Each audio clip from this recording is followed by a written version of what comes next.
엘리사벳이 마리아가 문안함을 들음에 아이가 복중에서 뛰노는지라.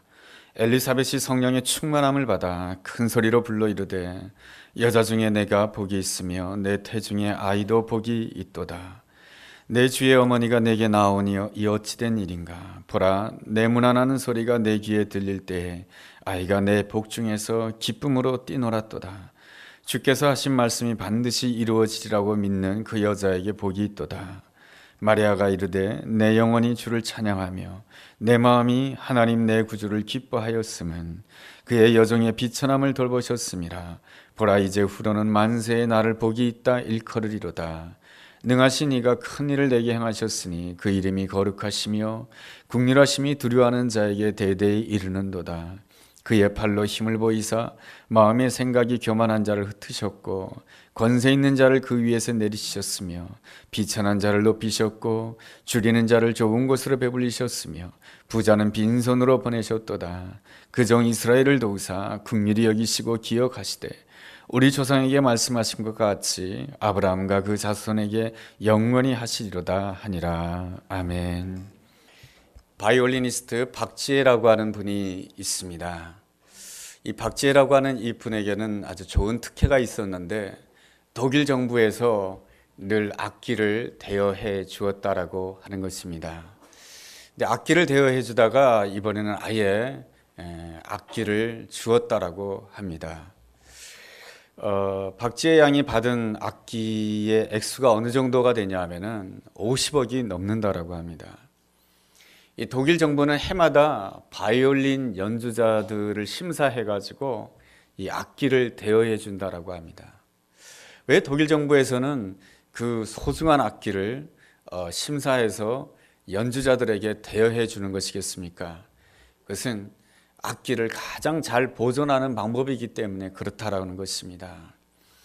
이 악기를 제대로 연주할 수 있는 사람에게 대여를 해주고 그 사람이 관리를 해주게 되면 이 바이올린 악기는 오랫동안 잘 관리하고 유지될 수 있다라고 하는 것입니다. 독일 정부에서 이 박지혜 양에게 준 이 바이올린은 어떠한 것이냐면은 1700년대에 제작된 스트라디바리우스라고 하는 그러한 바이올린이라고 합니다. 이 바이올린 1700년대에 제작되었으니 얼마나 오랫동안 세월이 지났겠습니까?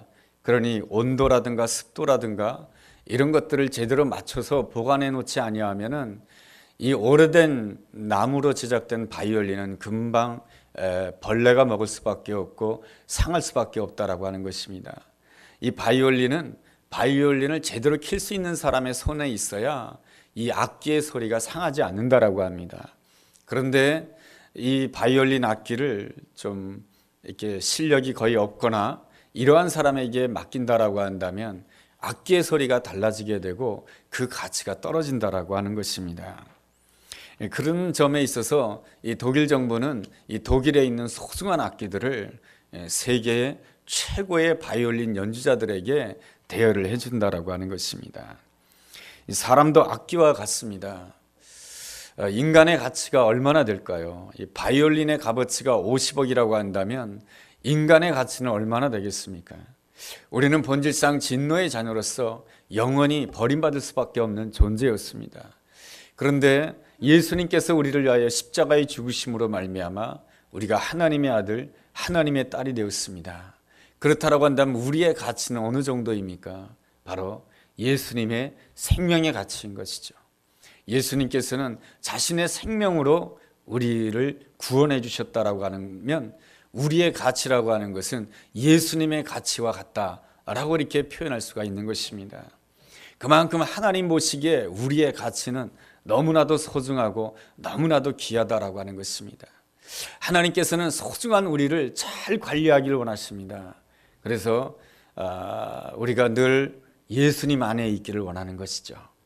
예수님 안에 있게 되면은 우리는 이 아름다운 소리, 거룩한 소리, 귀한 소리, 이 축복의 소리를 낼 수가 있게 되겠지만은 우리가 예수님 안에 있지 않고 나 스스로 소리를 내게 되면은 낙심의 소리, 절망의 소리, 원망의 소리, 불평의 소리를 낼 수밖에 없게 되는 것입니다. 오늘 성경의 본문에 보면은 예수님을 만남으로 인해서 참 아름다운 소리를 내는 두 사람을 볼 수가 있습니다.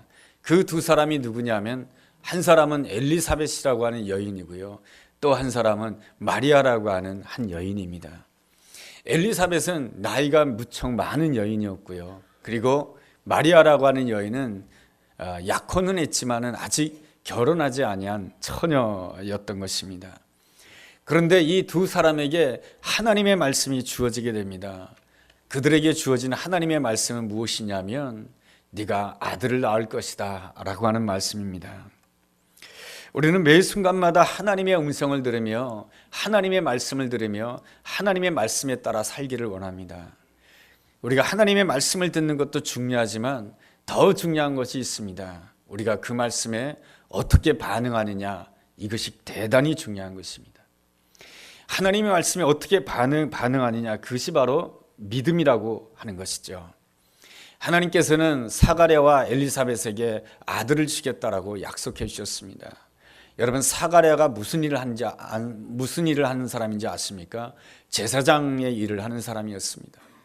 그런데 이 제사장 사가랴는 하나님의 말씀을 듣고도 이렇게 반응하게 됩니다. 나도 나이가 많고 내 아내 엘리사벳도 나이가 이렇게 많은데 어떻게 아이를 가질 수 있단 말인가, 이렇게 의심하였던 것입니다. 하나님께서는 이 가정에게 큰 축복을 주시려고 했는데 사가랴가 의심하게 되자 하나님께서 진노하시고 하나님께서 징계하시게 됩니다. 그래서 하나님이 주신 징계가 무엇이냐면 아이를 낳을 때까지 사가랴가 말을 할 수 없게 하는 벙어리로 만들게 되는 것입니다. 이제 마리아는 어떻습니까? 마리아는 결혼하지 않았습니다. 그런데 하나님께로부터 어떤 말씀을 들었습니까? 이제 너에게 아들이 있을 것이다. 그 이름을 예수라 하라. 엄청난 말씀을 들었습니다. 이제 시간이 지나가면 점점 배가 불러오게 될 것입니다. 배가 불러오게 되면 제일 먼저 눈치챌 사람이 누구입니까? 자기와 정혼했고 자기와 약혼했던 요셉이 눈치채게 될 것입니다. 그러면 요셉은 어떠한 사람입니까? 점잖은 사람이긴 하지만은 이 자기와는 상관없이 아이를 가진 여인을 받아줄 수가 없었을 것입니다. 결국에는 정혼했던 요셉과는 헤어질 수밖에 없습니다. 모든 일이 여기에서 끝나는 것입니까? 그렇지가 않습니다. 배가 점점 불러오게 되면은 동네 사람들이 다 알게 될 것입니다. 당시 율법은 어떻습니까? 간음한 여인을 향해서는 돌로 쳐 죽이게 되어 있습니다. 이 마리아의 미래는 절망적이었습니다. 마리아의 미래는 아무런 소망이 없었던 것입니다. 우리는 우리 나름대로 소원을 가지고 신앙생활을 하게 됩니다. 하나님께서 나에게 이렇게 해주셨으면 좋겠다, 그렇게 생각하지만은 하나님께서는 내가 생각하는 것과는 정반대의 방향으로 우리를 이끄시고 우리를 인도해 줄 수가 있는 것입니다. 모세는 나이가 40세 때에 이스라엘 백성들을 구원하겠다라고 하는 결심을 가졌습니다. 그렇지만 하나님께서는 모세를 인도하실 때에 모세가 소원했고 모세가 기대했던 것과는 정반대로 하나님께서 그를 이끌어 가셨습니다. 그로 하여금 실패자가 되게 하시고 도망자가 되게 하시고 그래야으로 인해서 광야에서 40년 동안 생활하게 됩니다. 그 광야의 40년을 지나서야 비로소 다시금 이스라엘 백성들을 구원하는 출애굽의 놀라운 지도자로 세우시는 것을 보게 됩니다. 하나님의 계획과 하나님의 뜻은 언제나 우리의 생각보다 높고 우리의 생각보다 깊고 우리의 생각보다 훨씬 넓다라고 하는 것을 우리는 늘 알아야 되는 것입니다. 마리아의 입장이 그렇습니다. 처녀로서 아이를 가진다라고 하는 것은 한 번도 이 마리아가 생각해 보지 못했던 일인 것입니다. 남자를 알지 못하는 이 여자가 어떻게 아이를 가진단 말입니까? 그런데 아이가 들어서고 만 것입니다. 너무너무 힘들고 너무너무 고통스럽고 너무너무 괴로운 일이었던 것입니다. 여러분, 하나님께서는 이 마리아가 겪을 고통이 무엇인지 몰랐을까요? 하나님께서도 분명히 이 마리아가 겪을 고통이 어떠한지를 분명히 아셨을 것입니다.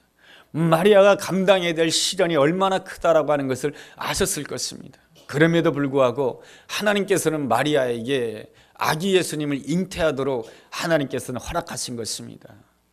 왜 그런 것입니까? 그렇게 해야만이 처녀 마리아를 통해서 이 땅에 아기 예수님이 오시고자 하는 하나님의 거룩한 뜻이 이루어지기를 이루어질 수 있기 때문에 그런 것이죠. 그래서 하나님께서는 이 마리아를 향해서 기대하는 것이 무엇입니까? 이 모든 상황을 다 감당하기를 원하셨던 것입니다. 마리아의 반응이 어떻습니까? 누가복음 1장 18절에 이렇게 반응하고 있습니다. 마리아가 이르되 주의 여종이오니 말씀대로 내게 이루어지이다. 나는 주님의 여종입니다. 말씀대로 이루어지기를 원합니다. 여러분은 어떻습니까? 여러분의 마리아의 입장이라면 어떻습니까? 내 나름대로 신앙생활 열심히 하면서, 열심히 기도하면서, 열심히 믿음 생활하면서 하나님께서 이렇게 해주셨으면 좋겠다라고 생각했는데 내가 생각하는 것과 정반대의 방향으로 하나님께서 나를 이끄신다라고 한다면 여러분은 어찌하겠습니까? 여러분은 그때에도 이렇게 고백할 수 있겠습니까? 주님, 나는 주님의 종입니다. 그러니 주님의 뜻대로 하옵소서. 하나님의 말씀대로 이루어지기를 원합니다. 여러분 하나님 앞에서 그렇게 고백할 수 있겠습니까? 아니면 모든 건 형편을 보고 하나님 어찌하여 나에게 이러한 고통을 주시는 것입니까? 내가 뭘 잘못했습니까? 내가 하나님 앞에 기도를 하지 아니하였습니까? 하나님 앞에 내가 헌신하지 아니하였습니까? 내가 거룩한 생활을 안 했습니까? 내가 정직하지 아니하였습니까? 내가 하나님 앞에서 순결하지 아니하였습니까? 그런데 하나님께서는 어찌하여 나에게 이러한 고통과 왜 이러한 나에게 아픔을 주시는 것입니까? 하나님을 향해서 원망하지 않겠습니까? 불평하지 않겠습니까? 낙심하지 않겠습니까? 그러나 마리아는 그렇게 반응하지 아니하였습니다. 주님, 나는 주님의 종입니다. 말씀대로 이루어지기를 바랍니다. 하나님의 뜻이 이루어지기를 바랍니다. 마리아는 오직 하나님만 바라보는 자였던 것입니다. 최고의 연주가는 말이죠, 항상 최고의 연주를 하고 싶어 합니다. 오늘 최고의 연주를 했다 해서 만족하는 법이 없습니다. 최고의 연주를 하기 위해서는 반드시 찾는 것이 있습니다. 최고의 악기를 가지고 싶어 하는 것이죠. 최고의 악기를 통해서 최고의 연주를 하고 싶은 것이 음악하는 사람들의 간절한 바람 아니겠습니까? 우리 인생의 최고의 연주자이신 하나님께서는 오늘도 최고의 악기를 찾고 계십니다. 하나님께서는 아브라함이라고 하는 악기를 차리셨고, 하나님께서는 모세라고 하는 악기를 차리셨고, 하나님께서는 다윗이라고 하는 악기를 차리셨고, 이렇게 하나님께서는 그때그때마다 하나님 모시기 합당한 최고의 악기를 차리셔서 그 최고의 악기를 통해서 하나님의 그 복음의 소리를 하여금 온 세상에 퍼져나가기를 우리 하나님은 원하고 계시는 것입니다. 하나님은 오늘도 최고의 소리를 낼 수 있는 최고의 악기를 찾고 있는 줄로 믿습니다. 그래서 모든 사람들이 하나님의 구원의 복된 소식을 듣기를 원하시는 것이죠. 그렇다고 한다면 하나님이 쓰시는 최고의 악기, 오직 하나님만 바라보는 사람은 어떠한 사람입니까? 첫째로, 하나님만 바라보는 사람은 다른 사람을 향하여서 축복의 소리를 낼 줄 아는 사람인 것입니다. 41절에 보면 이러한 말씀이 있습니다. 엘리사벳이 마리아가 문안함을 들으매 아이가 복중에서 뛰노는지라. 엘리사벳이 성령의 충만함을 받아 큰 소리로 불러 이르되 여자 중에 내가 복이 있으며 내 태중에 아이도 복이 있도다 라고 하면서 이 엘리사벳이 마리아를 향해서 축복해주고 있습니다. 엘리사벳은 어떠한 사람이라고 표현해주고 있습니까? 41절 하반절에 보면은 성령 충만한 사람이라고 말해주고 있습니다. 성령 충만한 사람의 특징이 무엇입니까? 영적 분별력을 가지고 있다라고 하는 것입니다. 만약에 엘리사벳이 말이죠, 성령 충만하지 못하고 그리고 영적 분별력을 가지지 못했다라고 한다면은 마리아의 외모만을 보고 판단하고 정죄했을 것입니다. 너 어쩌자고. 여러분, 엘리사벳과 마리아는 친지간이라고 성경에서 말씀해주고 있습니다. 그러니 이 마리아는 뭐 족갑벌이 되었는지는 모르겠습니다만은 마리아를 보게 되면 마리아가 어린 처녀이니까 말이죠, 마리아를 보자마자 뭐라고 말을 했겠습니까? 염려하지 않았겠습니까? 걱정하지 않았겠습니까? 배가 불러오는 모습을 보면서 걱정했을 것이며 염려했을 것이며, 거기에서 한 걸음 더 나가서 너 어쩌자고 그런 일을 했느냐 하면서 그를 향해서 판단하고 그를 향해서 정죄했을 것입니다. 그러나 이 엘리사벳은 성령 충만한 사람이었습니다. 그리고 영적 분별력을 가진 사람이었습니다. 그래서 모든 것을 외모로 판단하는 사람이 아니었던 것이죠.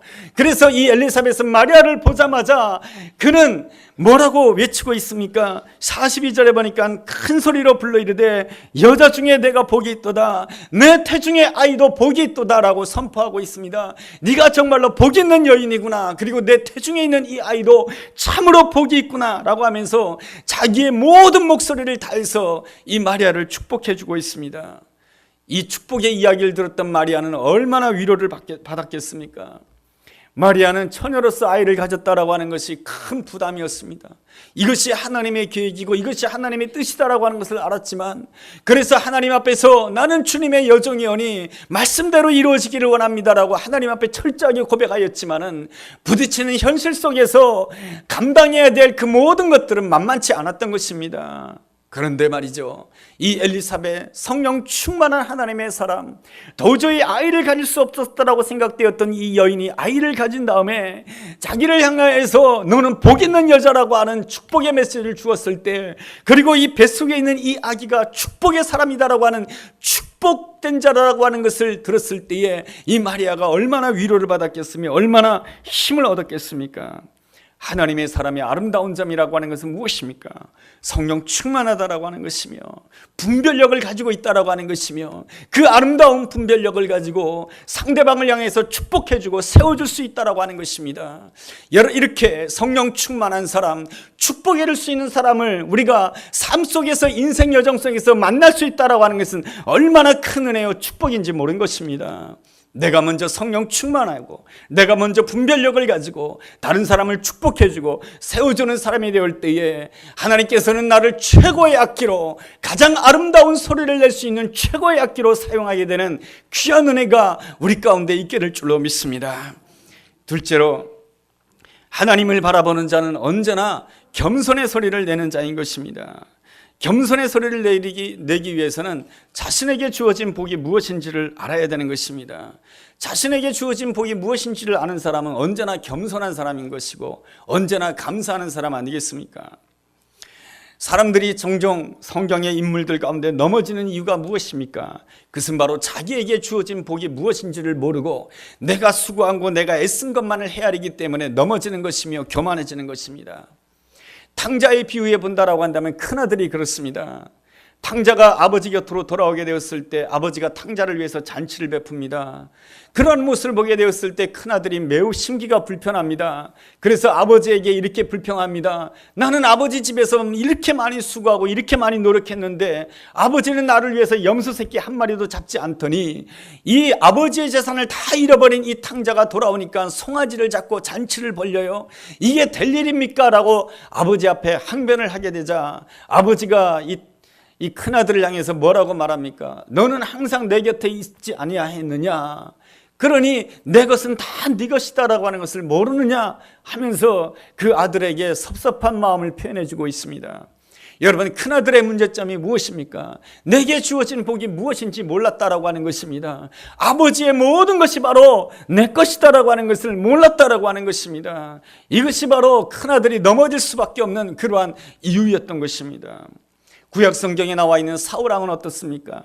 이스라엘 나라 가운데 초대 왕이 바로 사울 왕입니다. 그가 겸손했을 때에 하나님께서 사울 왕을 선택하여 주셨습니다. 얼마나 영광스러운 자리인지 모릅니다. 그런데 시간이 지나다 보니까 이 사울 왕은 내가 얼마나 수고했고 내가 얼마나 했었고 내가 얼마나 노력했는지, 내가 자격이 있어서 내가 똑똑한 사람이어서 내가 왕이 되었다라고 생각하게 됩니다. 교만한 그 순간부터 다윗을 향해서 시기하는 자가 되고 질투하는 자가 되고 미워하는 자가 되고 죽이려고 하는 그러한 자가 되고 맙니다. 그러므로 인하여서 이 사울 왕은 결국에는 뭡니까? 자기에게 주어진 복이 얼마나 아름답고 귀한 것인지를 모름으로 인하여서 자기가 가지고 있는 모든 것들을 다 잃어버리는 안타까운 결과를 맞이하게 됩니다. 이유가 무엇입니까? 그에게는 겸손함이 없다라고 하는 것이며 하나님께서 내게 주신 복이 무엇인지를 헤아리지 못하고 감사하지 못했다라고 하는 것입니다. 오늘 본문의 마리아의 아름다운 점이 무엇입니까? 자신에게 주어진 복이 무엇인지를 알았다라고 하는 것입니다. 이 마리아는 하나님께서 자신에게 아들 예수님을 허락하셨다라고 하는 그 사실을 향해서, 내게 주어진 복을 향해서 하나님을 향해서 찬송하고 있습니다. 그 찬송이 46절부터 나오는데 그 구체적인 내용이 48절과 49절에 나와 있습니다. 그 놀라운 마리아에게 주어진 축복이 무엇입니까? 제가 읽어보겠습니다. 그의 여정에 비천함을 돌보셨습니다. 보라, 이제 후로는 만세의 날을 복이 있다 일컬이로다. 능하신 이가 큰 일을 내게 행하셨으니 그 이름이 거룩하시도다. 하나님께서는 나의 비천함을 돌보셨다라고 하는 것입니다.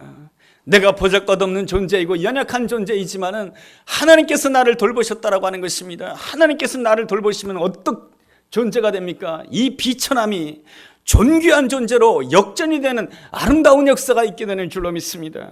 하나님께서 창세기에 나와 있는 그 요셉을 돌보실 때 요셉이 존귀한 자가 되는 것이고요, 하나님께서 야곱을 돌보실 때 야곱이 존귀한 자가 되는 것이고, 하나님께서 베드로를 돌보실 때 베드로가 존귀한 자가 되는 것입니다.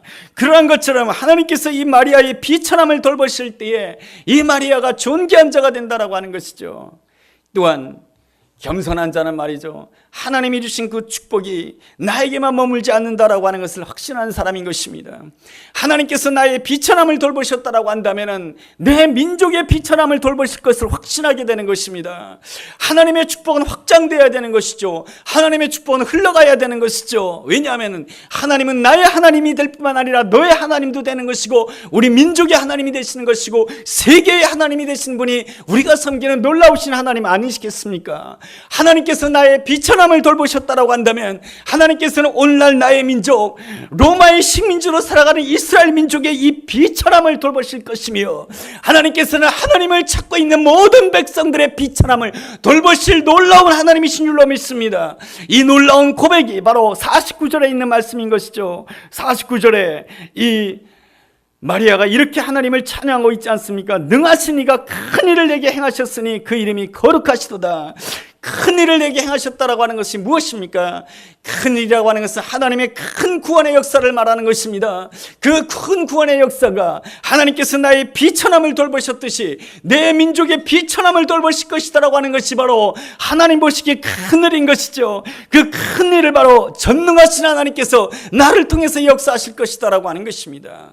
사실이 맞지요. 예수님을 잉태함으로 인하여서 온 세상에 비천한 자를 새롭게 존귀한 자로 만드신 분이 바로 예수 그리스도 아니겠습니까? 이러한 전능하신 하나님의 아름다운 역사를 믿는 자는 항상 이렇게 고백하는 자인 것입니다. 나에게 가장 좋은 일은 아직 오지 아니하였습니다. 그래서 겸손한 자의 특징이 무엇입니까? 섣부르게 판단하지 않는다라고 하는 것입니다. 겸손한 자의 특징이란 무엇입니까? 바로 기다릴 줄 안다라고 하는 것이죠.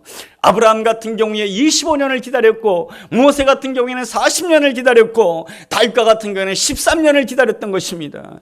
하나님의 아름다운 사람의 특징이 무엇입니까? 나의 인생 가운데 가장 좋은 것은 아직도 오지 아니하였습니다. 내 인생에 가장 좋은 것은 하나님께로부터 오는 줄로 믿습니다.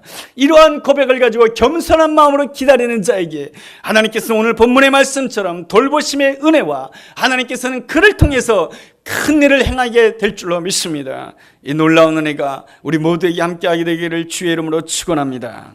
셋째로, 하나님을 바라보는 자는 긍휼의 소리를 낼 줄 아는 자인 것입니다. 우리 스스로 우리의 소리를 내게 되면 거친 소리가 나오게 됩니다. 우리 스스로 우리의 소리를 내게 되면 판단의 소리가 나오게 되고, 우리 스스로 우리의 소리를 내게 되면 포기의 소리가 나오고, 우리 스스로 우리의 소리를 내게 되면 절망의 소리를 낼 수밖에 없을 것입니다. 그러나 주님께서 우리와 함께 하신다라고 한다면 날마다 주님으로 인하여서 긍휼의 소리를 내게 될 것입니다. 오늘 성경에 우리에게 약속해 주고 있습니다. 50절 말씀이 주님의 긍휼하심이 표현되어 있고요, 54절이 긍휼히 여기신다라고 하는 주님의 긍휼하심이 표현되어 있는 것입니다.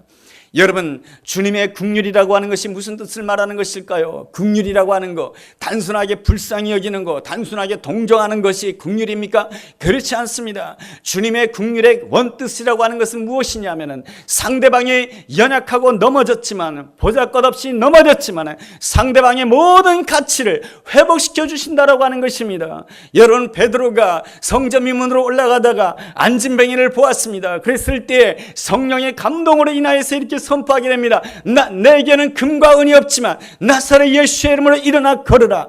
금과 은으로는 그를 동정할 수밖에 없지만 나사렛 예수의 이름으로 일어나 걸으라 했을 때 그 안진뱅이의 인생의 모든 가치가 변화되는 놀라운 역사가 일어나는 것입니다. 우리가 구원 안 받은 것이 무엇 때문인 것입니까? 주님의 긍휼하심 때문인 줄로 믿습니다. 주님께서는 우리를 긍휼히 여기심으로 인하여서 십자가에 못 박히심으로 인하여서 나의 가치가 회복이 된 것이죠. 처음에 하나님께서 우리를 창조하셨을 때에 하나님 보시기에 좋았더라의 모습, 하나님의 형상의 모습, 하나님의 아들의 모습, 하나님의 딸의 모습으로 가치가 변화되는 것이 바로 하나님의 긍휼하심의 놀라운 역사인 줄로 믿습니다. 중세시대에 안셀름이라고 하는 사람이 이러한 글을 썼습니다. 하나님께서 왜 사람이 되셨을까? 그가 쓴 글은 이렇습니다. 하나님께서 진정한 창조주시라고 한다면 손상된 우주를 다 폐기하시고 새로운 우주를 만드시면 될 것을, 그렇게 하는 것이 그렇게 어려운 일이 아니었을 것인데, 하나님께서 유능한 화가시라고 하신다면 새로운 그림 한 장 그림으로 인하여서 하나님이 스스로 영광 받으실 수가 있을 터인데, 그런데 하나님께서는 왜 그렇게 하지 아니하였을까? 오히려 그 그림의 일부분이 되기를 원하셨고, 그리고 그 그림을 회복하는데 자신의 모든 것을 쏟아 부으셨을까? 하나님은 바로 긍휼하신 분이시다 라고 하는 것입니다. 하나님의 긍휼은 바로 상대방이 부족하고 상대방이 못나서 보잘것없다 할지라도 그것을 버리고 포기하고 그냥 냅두는 그러한 것이 아니고, 하나님의 긍휼하심이라고 하는 것은 그 사람의 가치를 회복시킨다라고 하는 것입니다. 예수님께서 아기 예수님으로 왜 이 땅에 오신 것입니까? 우리의 가치를 회복시키기 위한 것 아니겠습니까? 이 온 세상은 전쟁과 기근과 다툼과 싸움으로 인해서 이 땅에는 언제나 그 시끄러운 소리가 언제나 일어나는 그러한 땅인 것이죠. 그러나 예수님께서는 이 땅에 대해서 한 번도 포기하지 아니하시고 이 땅을 품기 위하여서, 이 땅에 새로운 가치를 주시기 위해서 예수님께서 이 땅에 오신 것입니다. 예수님 때문에 내가 하나님의 아들이 되고 하나님의 딸이 되는 아름다운 가치가 회복되게 된 줄로 믿습니다. 그렇다라고 한다면 우리도 내 옆에 있는 사람을 향해서, 내가 보기에 못나 보이는 사람, 내가 보기에 부족해 보이는 사람, 그 사람을 향해서 포기하고 그 사람을 향해서 정죄할 것이 아니고, 우리는 그 사람의 가치를 회복시켜 주도록 그 사람을 향해서 긍휼의 소리를 내야 할 줄로 믿습니다. 그럴 때 우리는 진실로 거룩한 소리로, 아름다운 소리로, 축복의 소리로, 겸손의 소리로, 긍휼의 소리로 이 성탄절에, 12월에 이 성탄절에 오시는 아기 예수님을 진실로 아름다운 소리로, 거룩한 소리로, 찬양의 소리로 맞이할 수 있는 줄로 믿습니다. 이 놀라운 은혜가 우리 모두에게 함께하게 되기를 주의 이름으로 축원합니다. 기도하겠습니다. 하나님, 왜 하나님께서는 가장 사랑하는 아들 예수님을 이 땅에 아기 예수님으로 보내셨습니까? 이 땅에 문제가 있으면 이 땅을 포기하시고 다시 새로운 땅을 만드시면 될 것이지 왜 그렇게 하셨습니까? 하나님은 긍휼의 하나님이시기에 우리를 포기하지 아니하시고 우리의 가치를 회복시키기 위해서 이 땅에 오신 줄로 믿습니다. 자신을 비우시고 자신을 다 내려놓으시고 이 땅에 오신 줄로 믿습니다. 그 주님의 그 놀라운 사랑에 우리가 겸손의 소리로 반응하게 도와주시고, 긍휼의 소리로 반응하게 도와주시고, 축복의 소리로 반응함으로 인하여서 우리 가운데 하나님의 뜻이 이루어지고 말씀이 성취되는 귀한 역사 있게 하여 주옵소서. 예수님의 이름으로 기도했습니다. 아멘.